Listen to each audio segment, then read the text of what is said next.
Hi, welcome everyone to the next interview I'm doing with Susanna Massari, who is a friend I've known for many years, and she has written an amazing book called Living Beyond Death. And I want her to hold up a copy of it because I left my copy in New Hampshire. So I just feel so honored to have you here, Susanna, because you have so much wisdom to share with people. And the whole reason I started this YouTube channel was to show people the way during difficult times. So before we get into your book, I want you to tell everyone a little bit about how you ended up becoming such a great wisdom keeper, especially on the area of death, which a lot of people don't feel comfortable talking about. But your book makes it very user friendly and it's very, very comforting. So how did you get started in all of this? Thank you. You're so kind. You're really kind. And I feel just the way about you that you do about me. I'm just really honored to be a friend of yours. I was born into mediumship, and my experiences began around 9. And through my lifetime, they have just grown and grown and expanded and expanded. And during COVID, right before COVID, I had become a certified end-of-life doula. And so I had decided that since I've been doing professional readings for over 20 years now, and I was always giving information from people who have crossed over, um, non-physical entities that include guides. Sometimes if people are very entrenched in angels, the angels come through. Sometimes, what people would call, much higher beings, which is what I prefer to call them. A lot of people call them ETs. And so it all depends on who comes through to give information for the person who's sitting for a reading.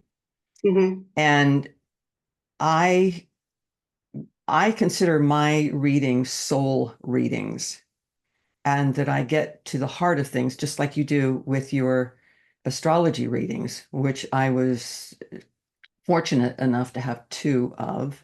The first one, you just knocked it out of the ballpark. I was just floored with the information that you gave me, and you didn't know anything about my life. And so I was wondering what it would be like to be with dying people and to companion them through the most important event of their life, and experiencing their own death. And so I became certified end of life doula. And so I volunteered with hospice for 4 years. Mm-hmm. And then COVID hit and we weren't allowed to see patients anymore. I worked mostly with the elderly and Alzheimer's and the Alzheimer's units at nursing homes. And I saw and experienced so much. And being with someone, it's an honor to be with someone as they're leaving. This makes me tear up. As they're leaving this world. And they have given me the people that I sat with, the people that I have visited in the nursing homes. They either have come back to give me information, they've come back in my dreams for visitations, or they have given me experiences as they cross over, Wow. which is called shared crossing. It's a shared crossing experience. And I've had two of those. And they're extraordinary. And there's a website that deals with this. Um, Raymond Moody, who coined the phrase near-death experience, also coined the term shared crossing. And he has a lot of information about shared crossing. There's also a website called Shared Crossing Project. They've put a book out with Mm. all kinds of personal stories of people and their experiences. And then COVID happened and we weren't allowed to see people. And I have had this book within me for probably 50 years, but I never knew what I should write about. I've had extraordinary experiences in my life and done a lot of extraordinary things. And I had no idea what I should write about. And then when I became a death doula, it became clear to me and all of the experiences I was having. So I started the book out as a doula book, as a doula Hmm. reference book. And it took on a life of its own and went into consciousness, consciousness of animals, the art of dying. I have, besides the art of dying, there's two chapters dedicated to doula work and dreams, imagination, and dimensions. Uh, just it just went off because people, to understand life and to understand themselves, first need to understand about energy and how energy works and their own consciousness, because consciousness and energy is the same thing. They feed off of each other, so they power each other. Hmm. And so the book goes very deeply into understanding energy and understanding ourselves and be to to face our traumas, to face painful memories, painful events, and not shy away from them. We call them, thanks to Carl Jung, we call that the shadow side. And I know that uh, what I like about the information that you give people is that you dive into patterns and patterns Right. that people have.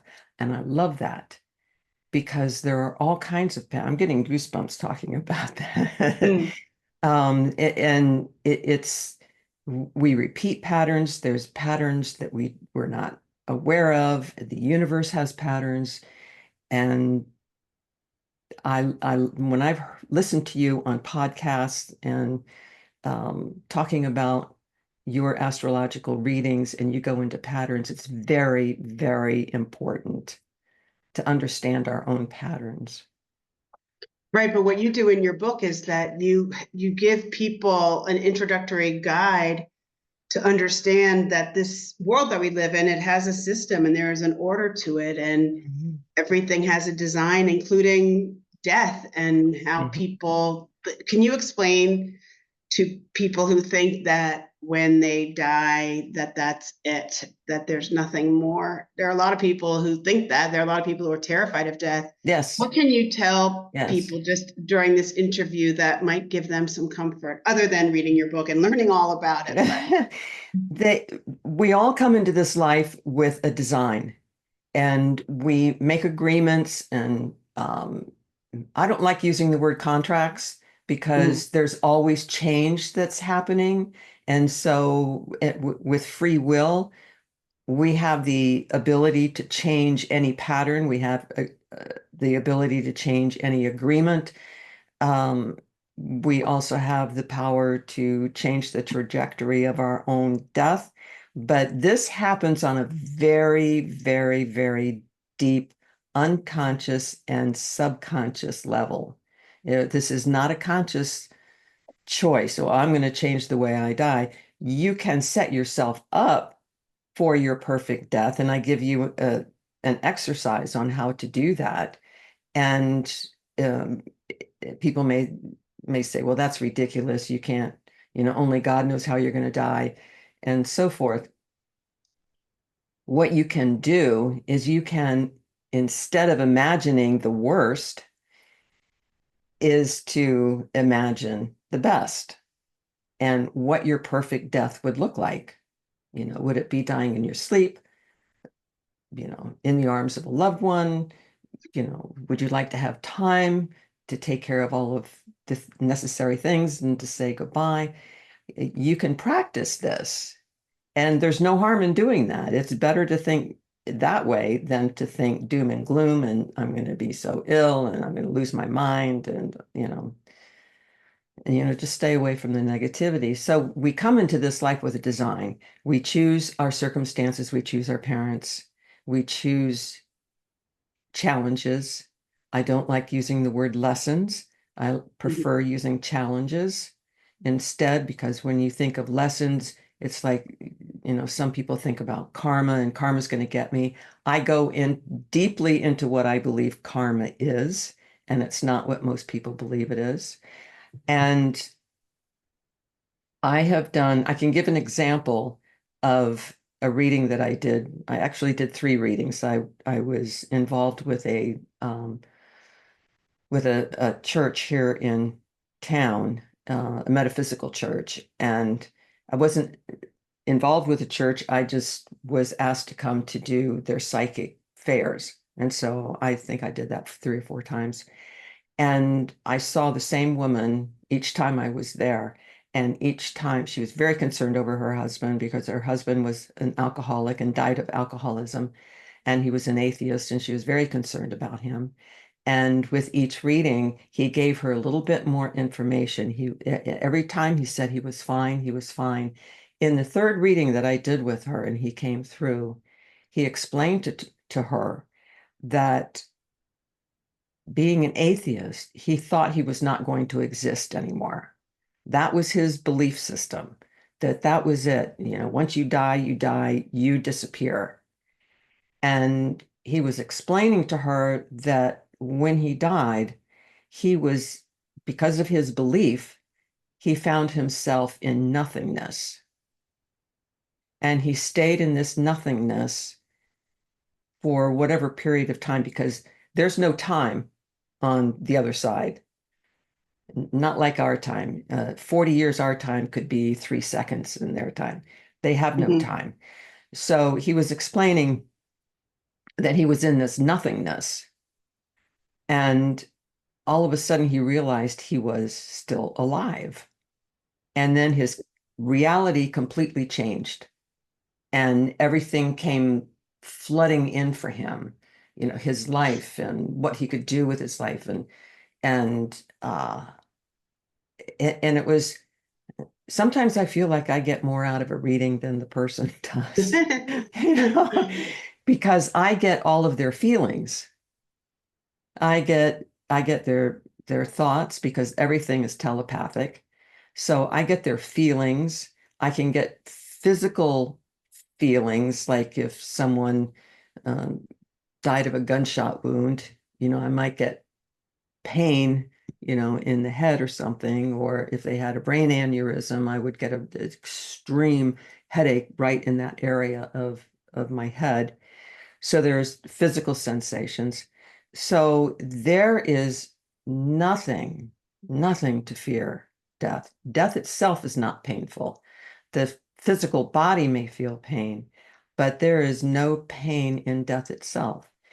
Now, the shared crossing experiences that I had, there was a woman that I only saw twice.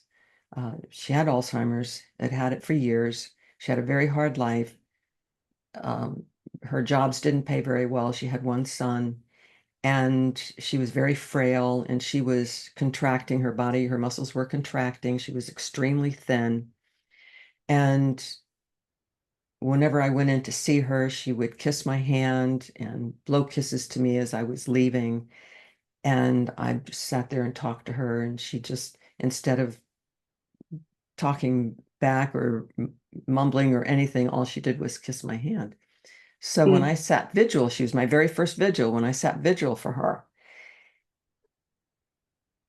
And her daughter-in-law was there also. And her daughter-in-law and I had been, I was on one side of the bed, her daughter-in-law was on the other side of the bed, and we had been talking about her. And I learned about her life. She was deaf.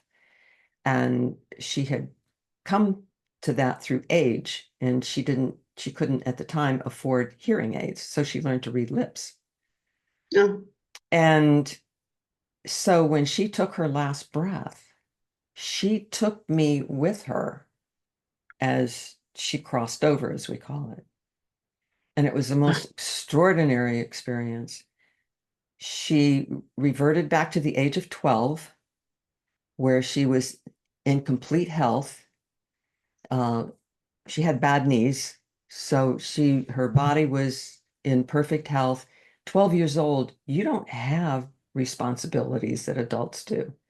No. So she reverted back to 12, which was a good time for her.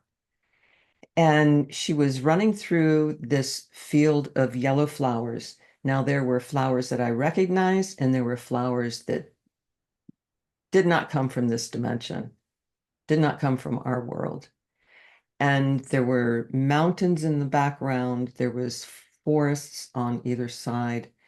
And she was running through this field of flowers towards her father. Now, I felt her father. I didn't see him. He did not communicate to me. And she was running toward him. And as she was running through this field of beautiful, beautiful flowers, the colors were so vibrant, not like we have here. They were like 1,000 times more vibrant. But she wasn't leaving a path, you know, how you would if you're running through Right. grass and flowers. There was no path like that. So none of the flowers were disturbed as she was running. And so that was, I was just, it still affects me. And I talk about it every time I talk to somebody about this. And it's just, it was just such an honor that this woman was so kind to me personally, To give you that gift. to give me Because that it's gift. not that common. In fact, I don't know anyone who's ever had that experience. Do you know many people? No, Yeah. no, no, I don't. The second one I had was a gentleman that I had never met. I just went to the nursing home to relieve his son so his son could, who was sitting vigil, could go to lunch. And this gentleman, he was an older gentleman, and his wife was gone for the weekend because she was attending a family funeral.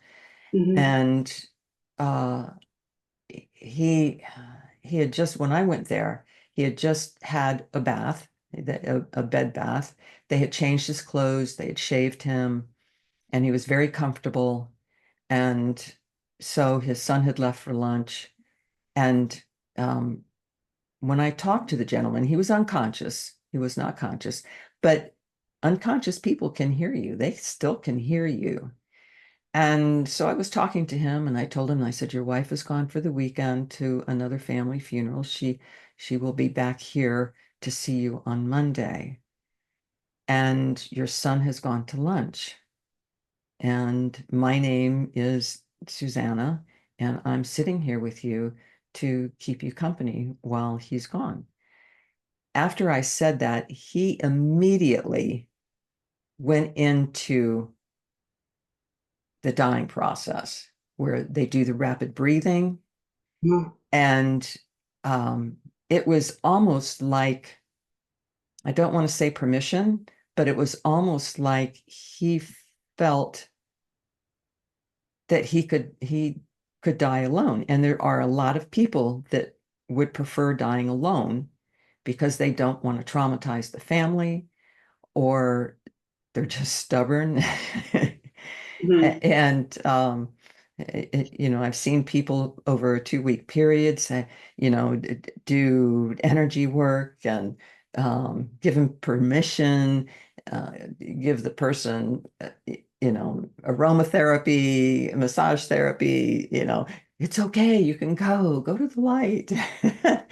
They're just stubborn and they don't want to. And I've heard that from them, and um, I will die when I expletive feel like it.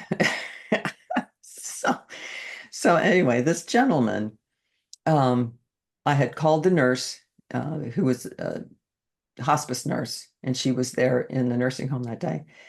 And I texted her and I told her that he was dying and that, to come to the room.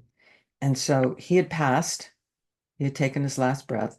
He had passed, and I felt a presence behind me. I mean, a really, really strong presence behind me. And I thought it was the nurse had come in, and I turned Right. around to talk to her, And and it wasn't her. it wasn't her. He was dressed in the outfit they had put him in, and he was walking through the door of his room. He was walking out. And there's a section in the book where I give, all these superstitions. And one of the superstitions is, either leave the door open or the window open so the spirit can leave. I realized that day when I saw him walking out the door, that this is how misconceptions and myths start, because of not understanding what's really going on. And this gentleman was walking through the door. The physical reality that we were just in and that I was still in no longer existed for him. Mhm. So he was already in a different dimension. He had already crossed over. It only appeared to me that he was going out the door. I Right. don't know where he went. He didn't show me that. But for me, because, I'm so focused in on this reality, he gave me a glimpse of his crossing. Wow. And that was him leaving out the door. But the room no longer existed for him. He was already where he was meant to go, or where he wanted to go. So I always encourage people to explore their fear of death. And How would they do that? it's all mapped out in the book. Right. But you take a look at your belief system first, Okay. your beliefs about death. And do you believe that you're going to get Alzheimer's? Do you believe that you're going to be decrepit and you can't take care of yourself Yeah. and you're going to be a burden?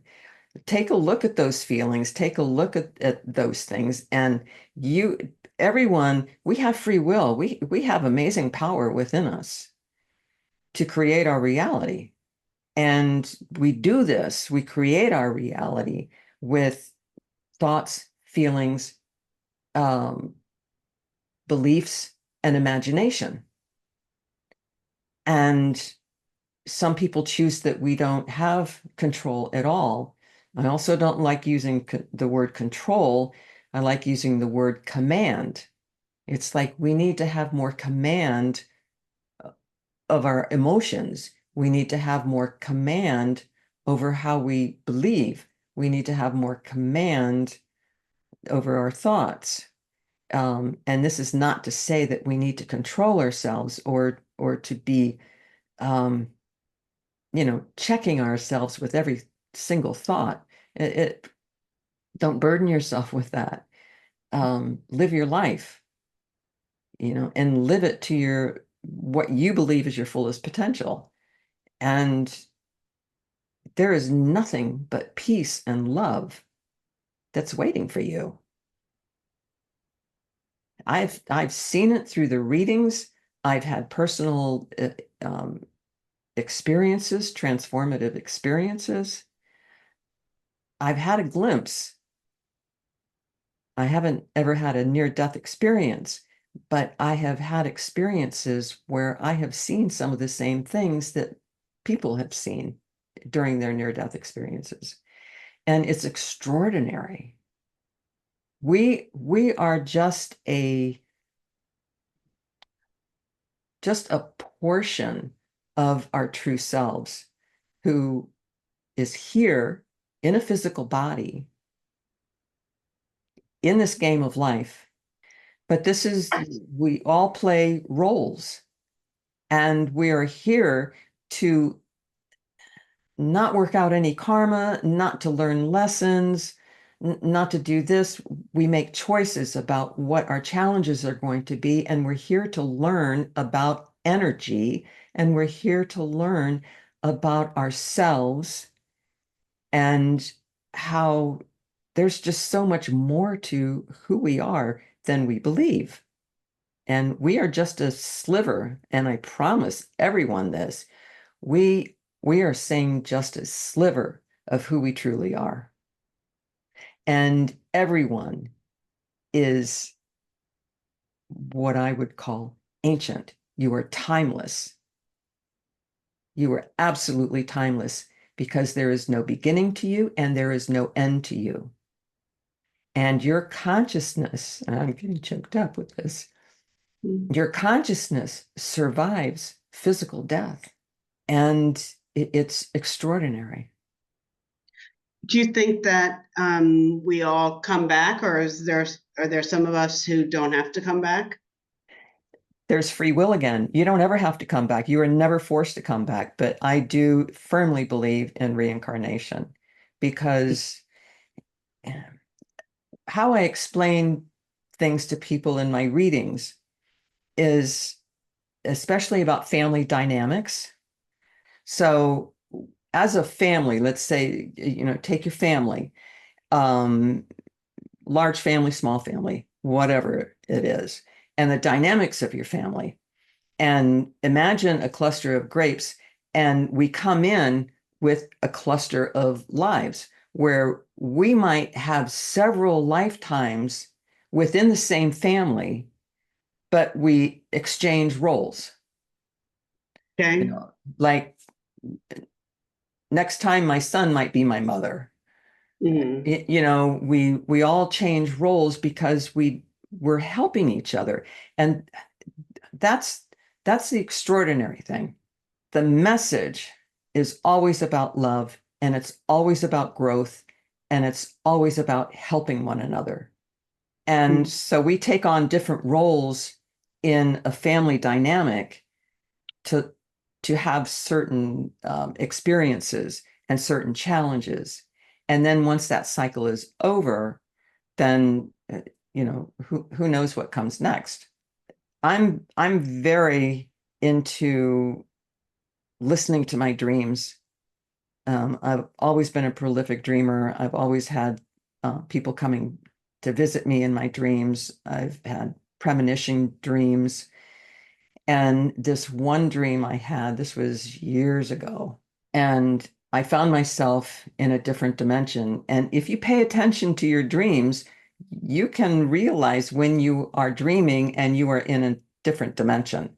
Some call that lucid dreaming. It's just, and I was on the banks of this lake, and there was a boardwalk that went straight out into the lake. And then there, halfway out, there was another boardwalk that went off to the left. And there were people swimming and having a good time and diving into the water. And I'm just standing there watching them. And this woman appears in front of me with a bathing suit and wet hair and looks at me and said, "What are you doing here?" And so I was, kind of taken aback, and I found myself um, as I went around the lake, there were some woods, and I walked into this field through some trees. I walked past some trees and into this field, and there was this huge circle in the ground, and there were white stones that outlined this circle. And in the circle was all of this like smoky, swirling smoke. And there were, and in the dream, I instinctively knew there were World War II veterans, all male, standing behind, each one was standing behind one of these white rocks that were Wow. painted white. And one by one, they started diving into the center of this swirling smoke. And I knew in the dream that they were, sorry, that they were being reincarnated. They were going to a new body and a new physical life. Had they stayed stuck for many, many years, do you think? No. So the dream continued. I left that area, and I walked back over toward the lake, and there was, now I'm not being politically correct here. This is an old term that people don't use anymore, but it's recognizable. There was a tiki bar, and there were people sitting around the bar smoking. They were in their bathing suits. They were smoking and having a good time and talking with one another. And I realized while I was watching them that they were all hanging out together, planning their next life. Wow. So the whole dream was I was in this dimension where people were doing their planning. They were creating their design for their next life. And the World War II veterans had already done that, and they were ready to come back. So I'm a definite believer in reincarnation, absolutely. And animals too. Animals reincarnate. We are only a sliver of who we truly are. So people call it an oversoul. Our oversoul Right. is our total self. And our oversoul, we can have there might be three of me in this reality at the same time. I will Right. never meet them, but I do know that I have two others that are from the same oversoul. And animals, when they reincarnate, they stay it and I'm they stay in the same species. So dogs may reincarnate as a wolf or a different breed. But they stay in the same species. Cats, could be, a lion or a leopard or whatever, but we reincarnate in, not we, they reincarnate within the same species. That's wild. So there's a That, great comfort in knowing that these animals that we've lost, that mhm, they could come back as part of a group, so they'll feel familiar. mhm. So I have a couple questions for you before we finish up, because I could talk to you for hours. But I have a friend who's a Buddhist monk, and he told me much what you said earlier, that one of the greatest honors of being alive is to be with someone when they take their final breath, that most people have no idea what a huge Yeah, gift that is. yeah. He also told, and so you've had it happen many times, which is amazing. Most people don't want to have it or they're afraid, but I Mhm, want them to know after this conversation that if you ever get the chance, take advantage of it, because it's a beautiful gift. mhm. So he also told me something that was interesting. He said, and I don't know if you agree with this, he said, when the person dies, stay with them for as long as you possibly can. Just be with them, just sitting with them for like an hour or two if you can. And I wonder if you agree with that, or is that just a Buddhist thing? I know that when people leave their body and they people will leave just a little bit of their essence so they can experience the last moments of their death, but a major part of their essence is already where they're supposed to be or where they want to be. Mm-hmm. Um, it it depends. It's not necessary, in my Okay. opinion, Okay. to do that. It's comforting. It's comforting for the person. Person who's left behind. Yes. And I want people to understand that when you're with someone, when you're with a loved one who has just passed, you have every right to stay there and sit with that person. And you have every right to be there when a CNA comes in or a nurse comes in to wash the body and prepare the body. You are allowed to do that yourself. Right. You are also allowed to do that to be there when the nurse or whomever is taking care of the body. You have every right to be there, Right. Okay. That's interesting. in What my about opinion. cremation and being put in a coffin and buried that way? Do you think it matters? It might matter to the person who is dying or who has made their wishes known, which is very important. Everyone should have it written down. They call it advanced care planning. And That was a great thing in your book, by the way, all the details of how to make mhm, sure you know how to plan for. It's going to happen to all of us, so we might yes, as well know how to yes, do it. That's why yes. your book is very clear guide, and I don't know if there are many books like that out there, but it's Oh, there's wonderful. a You've ton done it. there. Oh, Yeah, there are, okay. yeah, there's a ton. Um, it- it's it's very important that you have an advocate, someone to be your advocate when you can't speak for yourself. Yeah. It's important that because things will get crazy within the family, so it's important to have somebody there who's non-judgmental and can kind of guide the family. So Boy, why is things, it families always there's always a falling out usually that happens. It's terrible. I, Happens a lot. it does, it does. It's a lot of times because the person who's dying hasn't made their wishes known, and so Mm. everybody thinks they know best. Yeah, I'm sure you've seen the Crazy. ones left behind have some pretty intense experiences when they lose people they love. Hmm. Like it's much Hmm. harder to be the one left behind than to be the one who dies, Yeah. right? But why is it, Susanna, that most people don't die in an easy way? Why I does it like, have to be so intense? Like, I mean, people who die in their sleep, I don't know what the percentage people who yeah, die pleasantly, but I don't think it's yeah, high.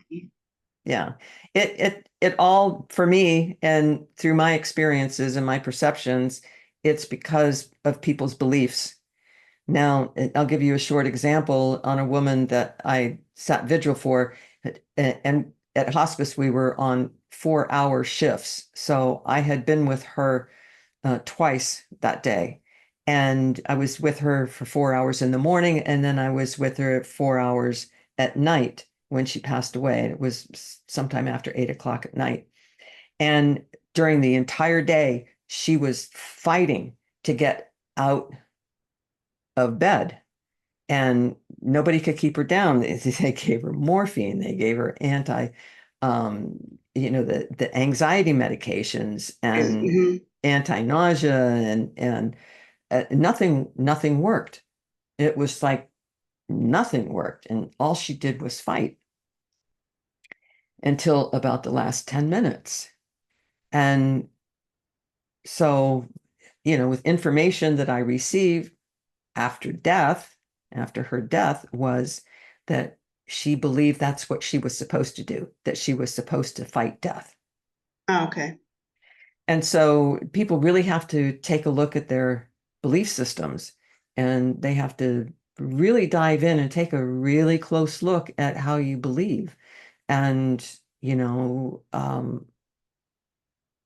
like I said, we have free will, and if you dive in and take a look at your beliefs about death and your fears, especially your fears, and take a look at that. Because if you constantly have those thoughts about it's going to be horrible, I'm leaving people behind, and I'm going to be a burden, and all that negative stuff that we feed ourselves, it matters how we think about things.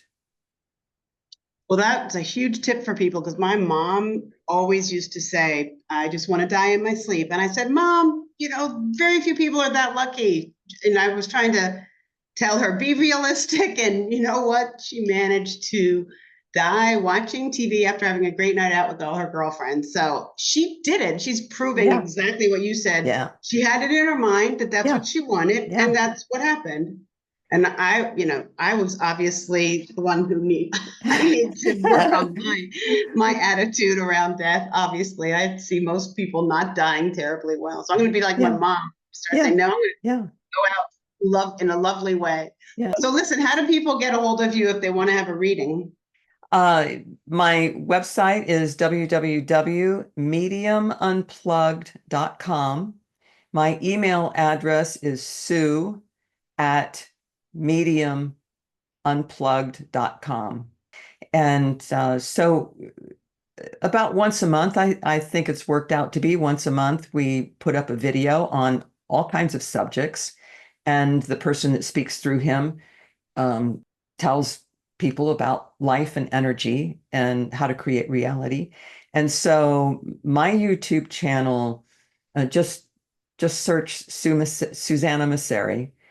My Facebook page is Susanna Massari Medium. I have Instagram, which is Susanna Massari Medium. Well, listen, my dear, it was so great to talk to you. Thank you so much. We'll get this up and introduce people to your amazing work. And I'm sending you lots of love and many thanks. Yep. Thank you.